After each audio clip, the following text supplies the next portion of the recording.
अस्सलामुअलैकुम viewers, welcome back to our channel. अगर आपने अभी तक चैनल को सब्सक्राइब नहीं किया तो कर लीजिए और बेल आइकॉन प्रेस कर दीजिए।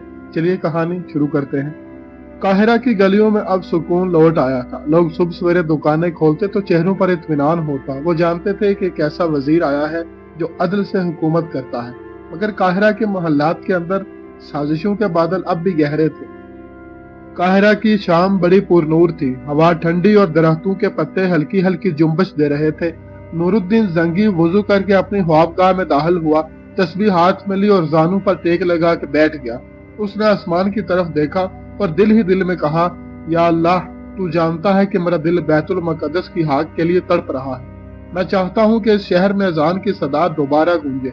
अगर मेरी जिंदगी में ये सआदत नहीं तो मेरे बाद किसी और को दे, और मैं समझता हूँ कि वह बंदा सलाहुद्दीन अयूबी होगा।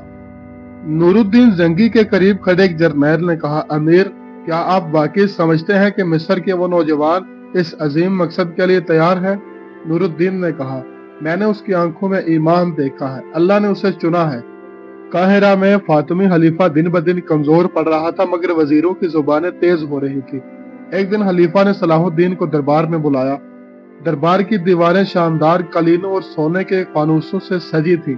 वुज़रा अपनी अपनी जगह पर बैठे एक दूसरे को घूर रहे थे। खलीफा ने कहा, सलाहुद्दीन, शाम के नूरुद्दीन से तुम्हारा ताल्लुक बढ़ रहा है। क्या तुम मिस्र शाम के कब्जे में देना चाहते हो? सलाहुद्दीन ने सर झुकाकर अदब से कहा, मैं मिस्र को किसी इंसान के ताबे नहीं करना चाहता। मैं चाहता हूँ कि मिस्र अल्लाह के दीन के ताबे हो। अगर हम एक ना हुए तो सलेबी बैतुल मुक़द्दस पर हमेशा काबिज रहेंगे। क्या आप चाहते हैं कि इस्लाम बिखरा रहे और दुश्मन हंसता रहे?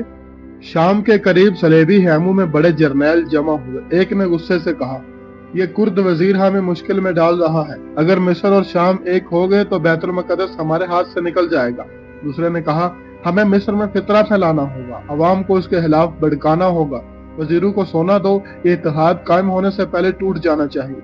उन्होंने अपने जासूस काहिरा की गलियों में भेज दिए, मगर अवाम अब सलाहुद्दीन से मोहब्बत करने लगी थी। उनके खिलाफ बात करने वाले को लोग घेर लेते और कहते, हमें झूठ ना सुनाओ, ये वजीर तो अदल वाला है, ये हमें खिलाता है, हमारी सुनता है। सलाहुद्दीन ने एक दिन जामे मस्जिद काहिरा में बड़ी मजलिस बुलाई। मस्जिद के अंदर हजारों लोग जमा हुए।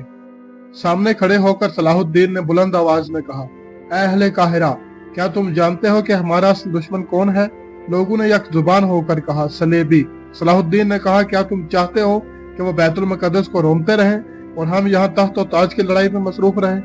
चंद रोज बाद नूरुद्दीन जंगी का कासिद दमिश्क से आया। उसने सलाहुद्दीन को खत दिया। खत में लिखा था, ऐ सलाहुद्दीन, अल्लाह ने तुम्हें मिस्र में खड़ा किया है और मुझे शाम में। अब वक्त करीब है कि हम एक परचम तले इकट्ठे हो। हमारी मंजिल बैतुल मुक़द्दस है।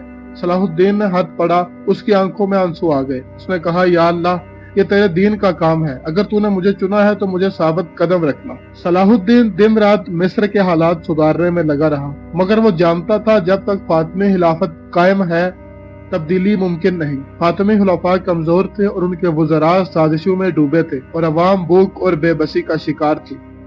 फातिमी खलीफा बीमार हो गया। उसके दिन गिने जा रहे थे। मोहल्लात में हर वजीर दूसरे को आंखों से तोल रहा था। सब चाहते थे कि खलीफा के बाद वो ताकत पर काबिज हो। एक रात खलीफा के महल में हंगामा बरपा था। एक वजीर ने दूसरे से कहा, अगर सलाहुद्दीन को मौका मिला तो ये पूरे मिस्र को अब्बासियों के हवाले कर देगा। हमें अभी से कदम उठाने होंगे। चंद वज़रा और सरदारों ने सलाहुद्दीन को कत्ल करने का मंसूबा बनाया। उन्होंने रात के अंधेरे में अपने आदमी सलाहुद्दीन के घर के करीब भेजे, मगर सलाहुद्दीन बिस्तर पे नहीं था और वह साजिश पकड़ी गई। अगले दिन बागी दरबार में लाए गए। सबके चेहरों पर खौफ था। सलाहुद्दीन के फौजी कह रहे थे, इन्हें कत्ल कर दिया जाए, ये एक फितना है। मगर सलाहुद्दीन ने कहा, नहीं, इन्हें कत्ल ना करो, इन्हें कैद करो, ताकि ये मजीद खून हराबा ना करे। इस्लाम कत्ल से नहीं, अदल से जीता है। आखिर वो दिन आया जब फातिमी खलीफा का इंतकाल हुआ। मिस्र में सदियों पुरानी फातिमी खिलाफत खत्म हो गई।